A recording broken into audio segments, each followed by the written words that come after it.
ઉપર ભાજપે બિનહરીફ જીતવા માટે થઈ સત્તાનો જે વિકૃત ખેલ ખેલ્યો છે એ લોકશાહી માટે ઘાતક છે.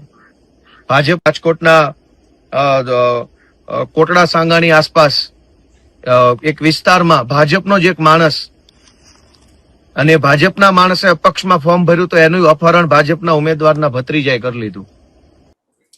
તો એ ભાજપના ભત્રીજાએ અપહરણ કરી હોવાની પણ વાત કરી રહ્યા છે. અને બીજી બાજુ જે તમારા મકાન પણ અમે વેચી નાખીશું જો તમે અમને પાડી નાખીશું, અમને મત નહીં આપો તો, આવી રીતની ધમકી આપણે જોઈ શકીએ છીએ. આ ભાજપના નેતા સદનમાં બોલી રહ્યા છે કે જો અહીંયા મને દગો કર્યો તો કોઈનું મકાન પણ નહીં રાખવા દો, એ પણ ગેરંટી આપું.